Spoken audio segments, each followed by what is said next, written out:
அன்பானவர்களே, அன்பு வணக்கங்கள். உங்களுக்குள்ளேயே இருக்கிற இறைவனை, ஆண்டவனை, கடவுளை, தெய்வத்தை, பரம்பொருளை, பரமசிவனை, பரமபிதாவை நான் வணங்குகிறேன். உங்களுக்குள்ள எல்லாம் இருக்குன்றத முதல்ல நம்புங்க. அந்த நம்பிக்கை இல்லாதனால்தான் நீங்க வெளியே போய் தேடுறீங்க.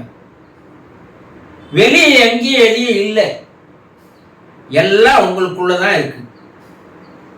ஆக உங்களுக்குள் இருக்கிற அந்த இறை சக்தியை முதல்ல உணர்வதற்குண்டான ஒரு வாய்ப்பை நீங்க தேடிக்கீங்க.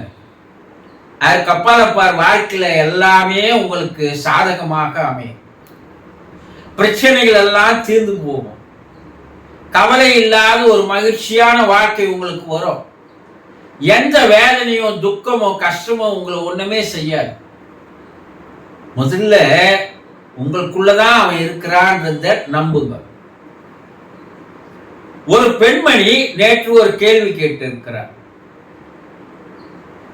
குருஜி, என்னுடைய கணவர் போன மாதம் இறந்துட்டார். அவரு ஐயப்பசாமிக்கு மலைக்கு மாலை போட்டு இருந்தார். மலைக்கு போயிட்டு வந்தார். ஆனா வந்த 2வது நாளே தற்கொலை செய்து இறந்து விட்டார். அவர் ஏன் தற்கொலை செய்துக்கினார்னு தெரியல. எங்க குடும்பத்துல எந்த பிரச்சனையும் இல்லை, நாங்க நல்லாதான் இருந்தோம், நல்ல சந்தோஷமா தான் வாழ்ந்துட்டு இருந்தோம். ஆனா எதுக்காக மலைக்கு போனார், போய் வந்து ஏன் தற்கொலை செய்து கொண்டார் என்று எனக்கு ஒண்ணுமே புரியல என்று, அவன் யார், எதுக்காக தற்கொலை செய்து கொண்டார் என்பதை தெரிந்து கொள்ள முடியுமா என்று கேள்வி கேட்டிருக்கிறார். முதல்ல அவர் ஏதோ ஒரு மனபாரத்தில், மன அழுத்தத்தில் இருந்திருக்கிறார். அதை முதல்ல தெரிஞ்சுக்கங்க.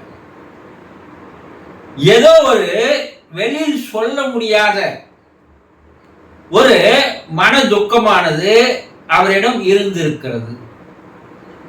அத மனைவி கிட்ட கூட, பிள்ளைகள் கிட்ட கூட, நண்பர்கள் கிட்ட கூட, உறவினர்கள் கிட்ட கூட சொல்ல முடியாத அளவிற்கு அந்த மன அழுத்தமானது அவருக்கு இருந்திருக்க வேண்டும். பல பேர் செய்யற தப்பு என்ன தெரியுங்களா? எந்த பிரச்சனைக்கும் தீர்வு என்பது இருக்கிறது என்பதை தெரிந்து கொள்வதே இல்லை. இந்த தற்கொலை செய்து கொண்டவங்க எல்லாரையும் பார்த்தோம்னா அவர்கள் தீர்வை நோக்கி போவதே இல்லை. நம்மால இந்த பிரச்சனையிலிருந்து வெளிவந்து விட முடியும் என்ற நம்பிக்கை இல்லை. ஒரு பயமானது அவர்களுக்கு வந்து விடுகிறது. அதுல இருந்து அவர்கள் என்ன பண்றாங்க, ஒரு மன வலிமையோ மன உறுதியோ இல்லாத காரணத்தினால், மனம் பலவீனப்பட்டு போவதால், எதை அவர்கள் மறக்க முடியாத சில விஷயங்களை மனசுல போட்டு போட்டு போட்டு போட்டு மன பாரத்திற்கு, மன அழுத்தத்திற்கு ஆளாகிறார்கள்.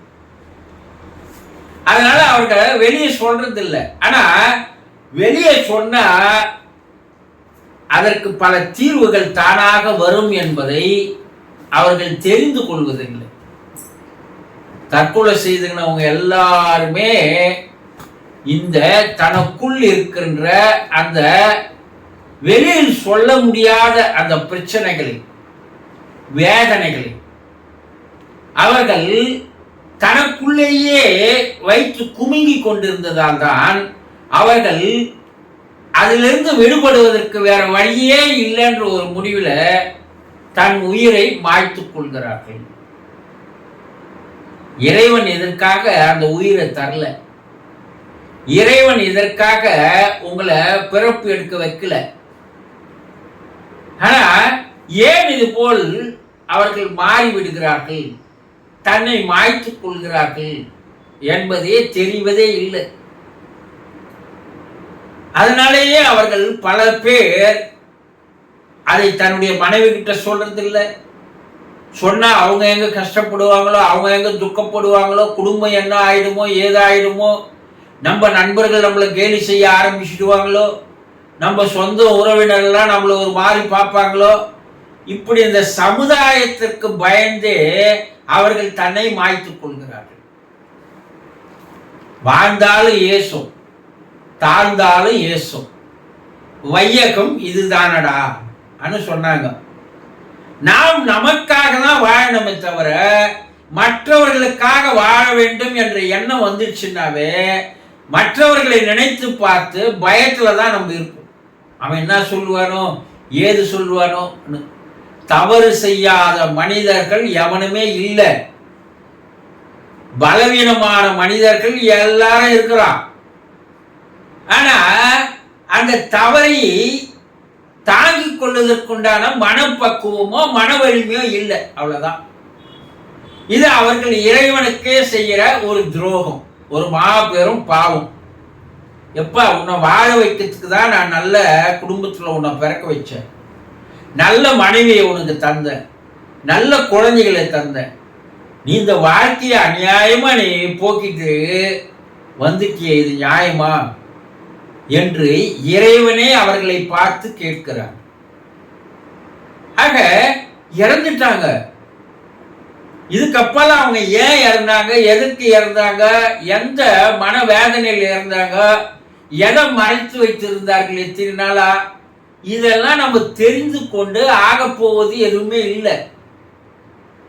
ஆனா உண்மையான அன்பு அந்த மனைவி தன் கணவன் மீது வைத்திருந்தால், அந்த கணவன் தன்னுடைய மனைவி மீது உண்மையான அன்பை வைத்திருந்தால், ரெண்டு பேரும் ஈக்குவலைஸா அந்த அன்பு செலுத்தி இருந்தால், நிச்சயமாக அவர் இறந்து போனதற்குண்டான காரணத்தை ஏதோ ஒரு வழியில் அந்த மனைவியான உங்களுக்கு நிச்சயமாக தெரிவிப்பார்.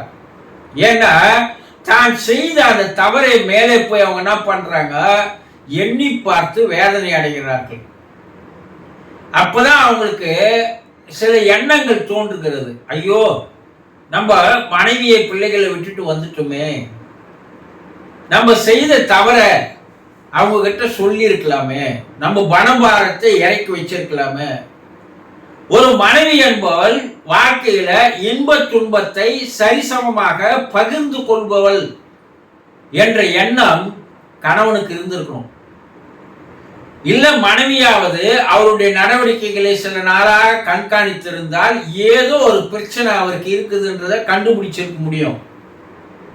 மேலோட்டமாக வாழ்பவர்கள், சந்தோஷமா இருக்கிற மாதிரி நடிச்சு வாழ்பவர்கள் நிறைய பேர் இருக்கிறாங்க. ஆனா ஒரு கணவனுடைய உணர்வுகளையும் உணர்ச்சிகளையும் எண்ணங்களையும் மனதையும் படிக்கக்கூடிய ஆற்றல் ஒரு மனைவிக்கு இருந்து விட்டார், அந்த மனைவியால அவர் எதனால இது போல இருக்கிறாருன்றதை கண்டுபிடிக்க முடியும்.